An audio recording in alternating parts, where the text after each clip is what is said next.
بسم اللہ الرحمن الرحیم۔ السلام علیکم۔ سلسلہ عرش، تم عرش والے سے سلسلے جوڑ دو، وہ تمہارے لیے عرش سے وسیلے بنا دے گا۔ رسول اللہ صلی اللہ علیہ وآلہ وسلم نے فرمایا، جس نے بیٹیوں کی وجہ سے معمولی سی بھی تکلیف میں ڈالا تو بچیاں اس کے لیے دوزخ سے بچاؤ کے لیے آڑ بن جائیں گی۔ اپنے آپ کو مصروف رکھو ورنہ غم اور مایوسی تمہیں فنا کر دے گی۔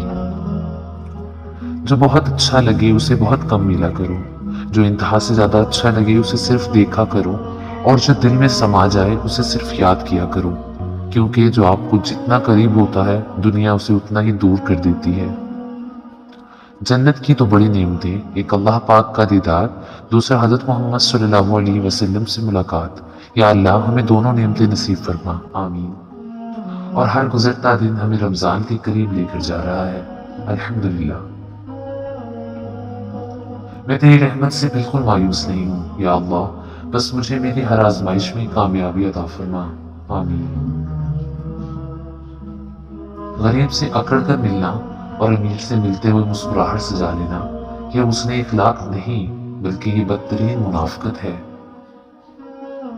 سورہ کہف میں ایک سبق ہمارے لیے یہ بھی ہے کہ جب کچھ ایسا ہماری زندگی میں ہو رہا ہو جس کی سمجھ نہ آئے تو ہمیں صبر کر لینا چاہیے، کیونکہ ضروری نہیں کہ ہمیں ہر چیز کی حکمت فوراً ہی سمجھ آ جائے۔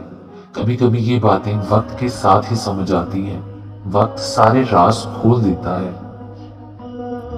تم خواہ چپکے سے بات کرو یا اونچی آواز سے، وہ تو دلوں کے حال تک جانتا ہے، سورہ ملک۔ فرمان مصطفیٰ صلی اللہ علیہ وآلہ وسلم، عورت کے لیے یہ بہت ہی مبارک ہے کہ اس کی پہلی اولاد لڑکی ہو۔ بابا جی، اللہ کی عبادت تو فرشتے بھی کرتے تھے، پھر انسان کیوں بنایا؟ بابا جی نے مسکرا کر جواب دیا، بیٹا اللہ نے پہلے اپنے پیارے محبوب صلی اللہ علیہ وآلہ وسلم کو بنایا، پھر ان کے صدقے انسانوں کو بھی بنا دیا اور کہا جو میرے رسول کا جو ہو جائے گا میں اس کا ہو جاؤں گا۔ نہ محرم کبھی مخلص نہیں ہوتا، اور جو مخلص ہو وہ نہ محرم رہنے نہیں دیتا، محرم بناتا ہے ہر حال میں، ہر قیمت پہ۔ اگر زندگی اتنی ہی اچھی ہوتی تو کوئی بھی دنیا میں روتے ہوئے نہ آتا، شیخ سعدی رحمۃ اللہ علیہ۔ دکھ قتل کا نہیں اعتبار کا تھا، اس شخص نے گلے لگا کے مارا ہے۔ برداشت کی صلاحیت خوش نصیبوں کو ہی ملتی ہے۔ اخلاق کا حسن جس انسان میں آ جائے وہ خالق اور مخلوق دونوں کا محبوب بن جاتا ہے۔ تعلیم کا پہلا اصول یہ ہے کہ اپنی آواز مدھم رکھیں اور اپنے الفاظ میں احترام پیدا کریں۔ حضور پاک صلی اللہ علیہ وآلہ وسلم نے فرمایا، کیا میں تمہیں جنت والوں کی خبر نہ دوں؟ جو کمزور اور حقیر سمجھا جانے والا، اگر وہ قسم کھا لے تو اللہ تعالیٰ اس کی قسم کو پورا کر دے۔ کیا میں تمہیں دوزخ والوں کی خبر نہ دوں؟ ہر تند خو، اکڑ کر چلنے والا اور متکبر۔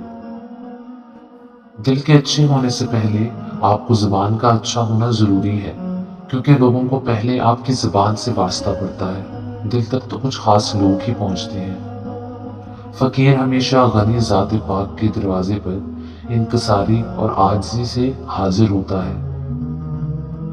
اب اس کے ساتھ رہوں یا کنارہ کروں، ذرا ٹھہر اے دل میں استخارہ کروں۔ استخارہ یہ کہتا ہے کنارہ کروں، دل یہ کہتا ہے استخارہ دوبارہ کروں۔ جو لوگ آج جمعہ کے دن اداس ہیں، اللہ پاک ان کی اداسی کو خوشی میں بدل دے، آمین۔ آپ صلی اللہ علیہ وآلہ وسلم نے فرمایا، اگر جھک جانے یعنی عاجزی اختیار کرنے سے تمہاری عزت گھٹ جائے تو قیامت کے دن مجھ سے لے لینا۔ دنیا کے کسی بھی مذہب کا فرد اگر بانٹنے والا ہے اور ہاتھ کا کھلا ہے تو قدرت اس کو خوف سے آزاد کر دیتی ہے۔ رسول اللہ صلی اللہ علیہ وآلہ وسلم نے فرمایا، تم میں سے کسی کا سر لوہے کی کیل سے پھاڑ دیا جانا اس بات سے بہتر ہے کہ وہ کسی ایسی عورت کو چھوئے جو اس کے لیے حلال نہ ہو۔ فرمان حضرت علی، ہمیشہ اپنی چھوٹی چھوٹی غلطیوں سے بچنے کی کوشش کرو، کیونکہ انسان پہاڑوں سے نہیں پتھروں سے ٹھوکر کھاتا ہے۔ ان اللہ یحب التوابین وَيُحِبُّ الْمُتَطَهِّرِينَ، کچھ شک نہیں کہ اللہ توبہ کرنے والوں اور پاک صاف رہنے والوں کو دوست رکھتا ہے۔ شکریہ، ویڈیو پسند آئے تو چینل کو سبسکرائب کیجیے گا، لائک کیجیے گا۔ اللہ حافظ۔